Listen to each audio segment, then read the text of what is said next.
Bonjour et bienvenue sur Radio Gandharva-Gana. Aujourd'hui, nous avons le plaisir de recevoir Swami Yogananda Sarasvati, venu donner une conférence au centre védantique Ramakrishna sur les 6 premiers versets du Nirvana Manjari, un texte peu connu de Sri Shankaracharya sous le beau titre de Le florilège du Nirvana. Bonjour, Swami Yogananda Sarasvati. Bonjour. Swami Yogananda Sarasvati, vous êtes français, vous pratiquez et enseignez les disciplines du yoga depuis votre jeunesse. En 1971, à l'âge de 22 ans, vous avez été initié dans le saint ordre du Paramahamsa Sannyasa, le renoncement total, par votre maître, Sri Swami Satchidananda, à Kandy, au Sri Lanka. Vous appartenez à la branche Sarasvati, fondée au IXe siècle par Adi Shankara lui-même.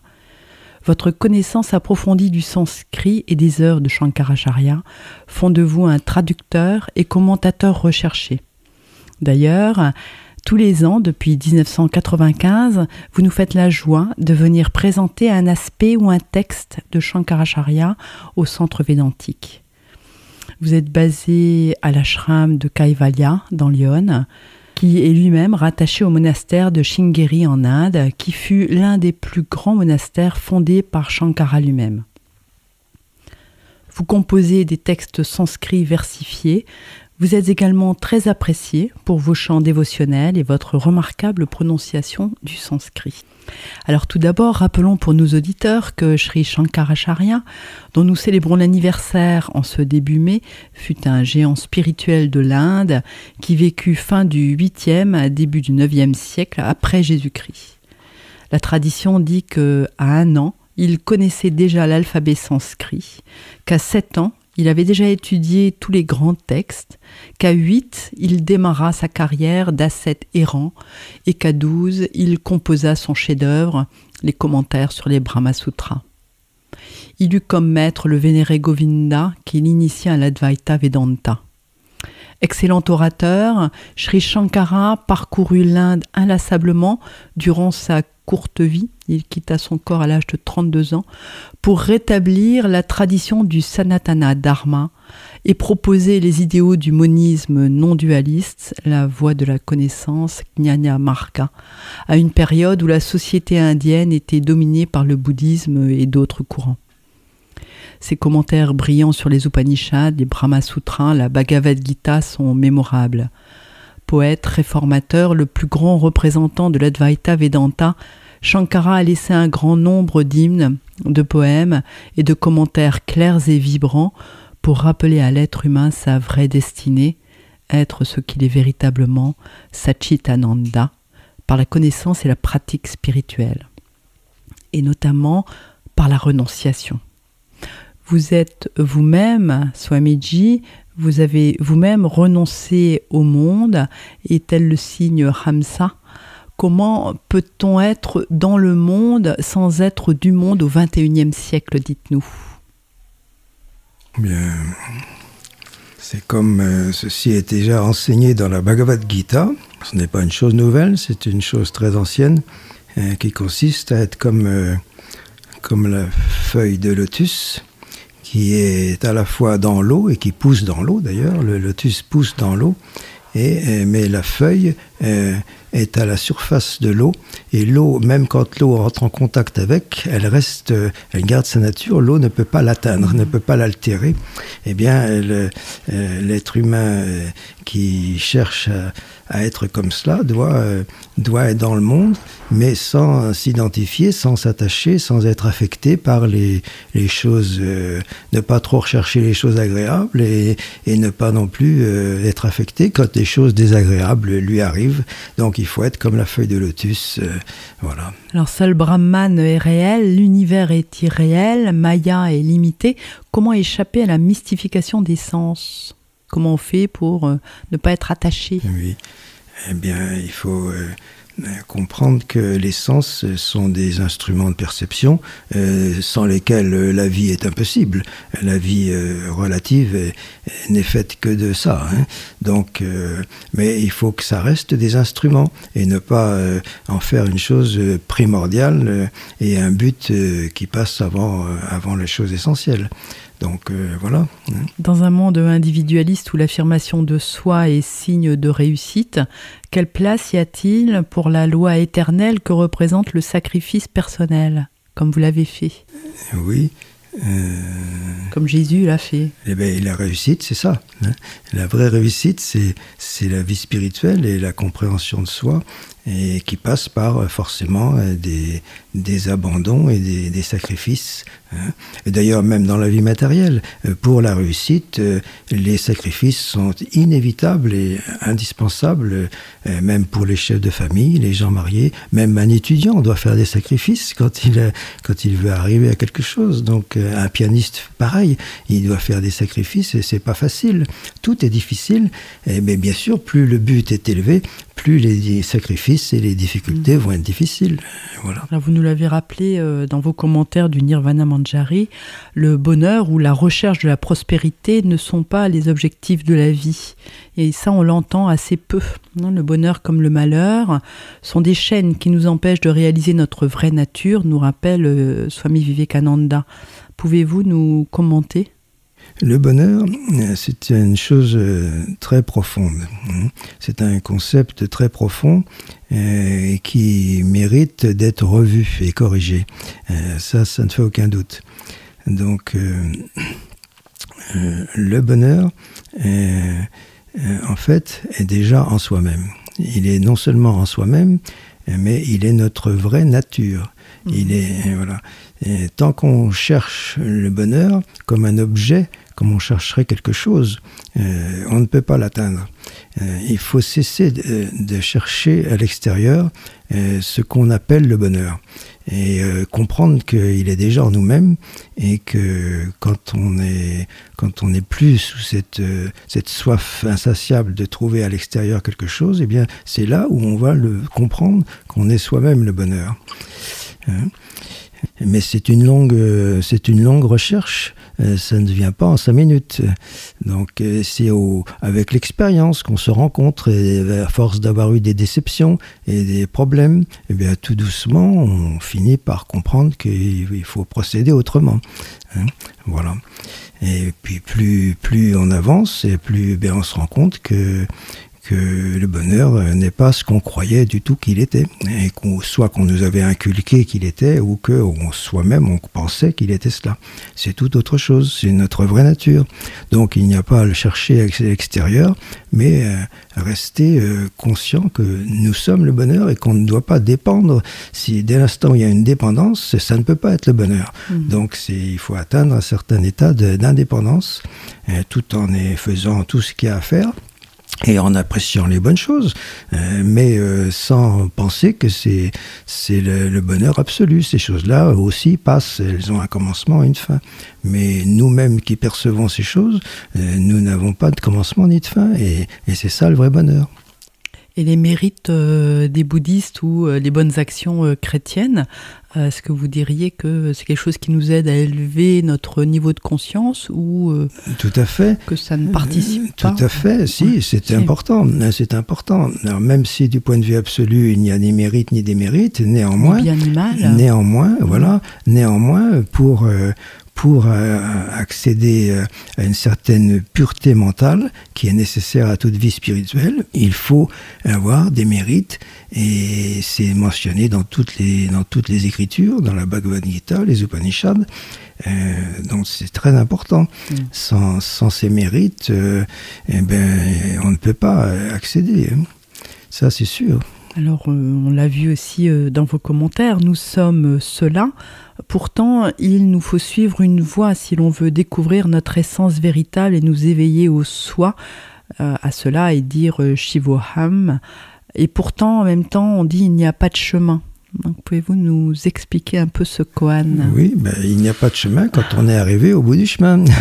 Et voilà, donc tout dépend de quel point de vue on parle, mais pour celui qui n'est pas encore là, il y a un chemin. Un chemin. Voilà, donc bien sûr que du point de vue absolu, il n'y a pas de chemin. Mais c'est comme si on disait à un enfant qui n'est que dans les petites classes, il n'y a pas de chemin. Si, il y a un chemin. Quand il n'y a pas de chemin quand tu es arrivé au bout de tes études. Bon, mais tant que tu n'es pas arrivé au bout de tes études, il faut passer par toutes les étapes pour arriver à dire ça. Donc c'est pareil.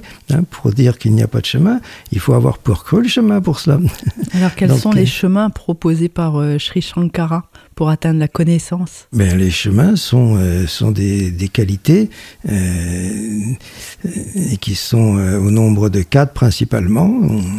Le discernement, viveka, vairagya, l'absence de passion pour les choses périssables, et puis ensuite tout un ensemble de 6 vertus, shama, dhamma, uparati, titiksha, shraddha, samadhana, qu'on appelle la richesse sextuple, donc le contrôle du mental, le contrôle des sens, l'intériorisation, uparati, titiksha, l'endurance, supporter les choses désagréables, le froid, le chaud, la faim, etc. Et ne pas abandonner parce qu'on est soumis à ces choses-là. Et ensuite la foi, la confiance dans les paroles des Écritures et dans les paroles du Maître. Et puis la concentration, samadhana, le fait de se concentrer sur les enseignements. Et enfin, la dernière, c'est qui est la plus importante, c'est l'aspiration à la libération. Voilà, mumukshutva. Donc ce sont les quatre pratiques et les 4 qualifications fondamentales. Alors sur ce chemin, est-ce que la grâce existe si Atman et Brahman, la pure conscience, sont un? C'est quoi la grâce et d'où vient-elle? Voilà. Alors la grâce, c'est lié au mérite personnel. Ce n'est pas que Ishvara favorise, selon son choix arbitraire, de favoriser un tel ou un tel. Mais quand on parle de grâce, c'est une façon de dire que nos efforts sont récompensés. Donc, par exemple, dans la Gita, c'est dit, je suis le même pour tous les êtres, mais ceux qui me vénèrent m'obtiennent, alors que ceux qui ne me vénèrent pas ne m'obtiennent pas. Ce n'est pas à cause d'Ishvara, mais c'est à cause de l'approche de ces personnes. Donc, c'est comme si on met une casserole près du feu, l'eau va chauffer. Si elle est loin du feu, elle ne peut pas chauffer. Voilà, le feu n'est pas responsable. Voilà, ce n'est pas que le feu donne sa grâce à une casserole, à de l'eau plus qu'à une autre, mais si la casserole est à la bonne position, elle va obtenir la chaleur, c'est-à-dire la grâce. Voilà. Alors une autre question qui est toujours assez brûlante, puisqu'on parle du feu, c'est le libre arbitre. Est-ce que le jiva a un libre arbitre et quel degré, je dirais, pour certains, elle est totale, pensant que nous sommes justement le soi suprême, donc nous sommes absolument libres. Et pourtant, quand on écoute les grands spirituels, au plus ils évoluent, au plus ils disent d'une manière ou d'une autre que ta volonté soit faite. Alors, la question du libre arbitre, c'est une question délicate. Il faut considérer qu'il y a à la fois libre arbitre et à la fois qu'on subit les effets des actions passées. Donc, l'apparence c'est que en ce moment, on n'a pas libre arbitre puisqu'on subit certaines choses qu'on ne choisit pas en ce moment. Mais néanmoins, on a forcément fait dans le passé quelque chose librement qui nous a conduit à ces choses-là. Donc, il y a à la fois libre arbitre, c'est-à-dire dans le passé, mais en ce moment, quand la conséquence de cet acte vient et se manifeste, à ce moment-là, on a l'impression de ne pas avoir libre arbitre. Mais ça vient de quelque chose qu'on a fait librement avant. Donc, c'est une question de temps. C'est-à-dire que ce qui est le passé, ce qui était le libre arbitre d'avant, devient ensuite la conséquence, devient ensuite le destin, la fatalité. Voilà. Mais ce n'est pas en fait une chose différente. C'est la fameuse loi de cause à effet. Voilà. L'Advaita Vedanta semble être une approche pour le monde moderne. Cette philosophie utilise la raison, aussi une approche logique et rigoureuse par étapes, pour s'interroger et questionner le sens de la vie, la nature de la réalité. Elle semble s'adapter à tout le monde, puisque l'on peut avoir la foi ou non. Et les techniques sont adaptées à la personnalité, à la situation de chacun. Elle semble unir par sa quête de vérité toutes les religions et philosophies. Alors, Swamiji, pourquoi l'Advaita est si peu connue en France, alors qu'on parle par exemple tellement du bouddhisme? Oui, difficile de répondre exactement à cette question, se trouve comme ça. C'est-à-dire que malgré tout, on peut dire que le Sanatana Dharma et les membres de cette religion n'ont jamais fait de prosélytisme. Donc, il n'y a pas de principe de conversion, donc ça peut jouer un rôle. Tandis que d'autres religions essaient de faire aller leur doctrine dans les autres pays ou chez d'autres peuples. En Inde, ce n'est pas du tout un problème, donc personne ne penserait à convertir qui que ce soit. Shankara, pourtant lui-même, dans ses joutes oratoires. Oui, non, mais alors voilà. Alors là, c'est différent. C'est pas qu'il veut convertir, mais parce que il s'adressait principalement quand même aux ritualistes, les ritualistes qui font les rites védiques. Il voulait simplement leur faire comprendre que ce n'est pas un but en soi, le rite. Le rite a son utilité, mais il ne peut pas produire la libération. Donc c'était au sein même de sa religion. Il n'a pas été à l'extérieur, si vous voulez, pour convertir qui que ce soit. Donc c'est pas vraiment quand même une conversion. Et les hindous n'ont jamais pensé à aller s'étendre dans d'autres pays. Donc peut-être que le bouddhisme, comme il est de toute façon, il est sorti de l'Inde parce que les gens ne le suivaient plus. Du coup, ils s'aimaient un peu partout en Asie. Et puis, puis avec les siècles, il est arrivé jusqu'en Occident. Donc voilà. Alors Swamiji, nous avons l'habitude de demander à nos interviewés de nous raconter leurs blagues spirituelles préférées. Oui, alors voilà. J'en ai deux à vous raconter qui vont être très courtes. Mais peut-être que après tout, la blague, c'est l'univers lui-même. C'est la plus grande blague. Dieu, ouais. Voilà.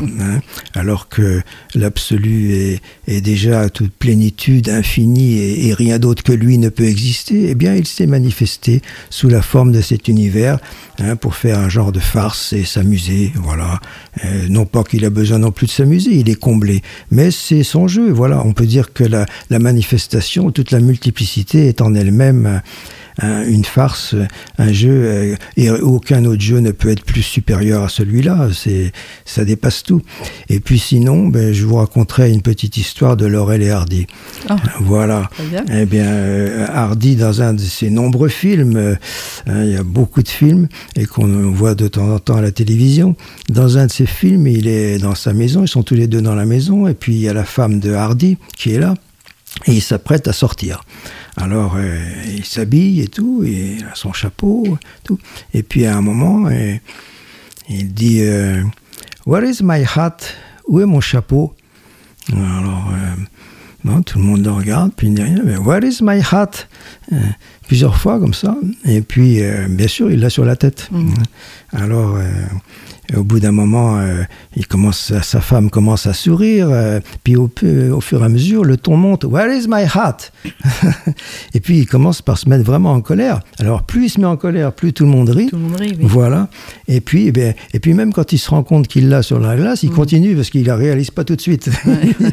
Alors, il continue. Eh bien, la vie spirituelle, c'est ça, la quête du soi, de la vérité, c'est ça. C'est qu'on est déjà cela. Donc, il faut simplement éliminer ce qui n'est pas cela. Voilà. Et là, le soi qui est déjà là se révèle à lui-même, comme le chapeau ou comme les clés qu'on a dans la poche et qu'on cherche partout ailleurs. Voilà. Merci Swami Yogananda Sarasvati pour vos commentaires lumineux sur Shankara et l'Advaita Vedanta.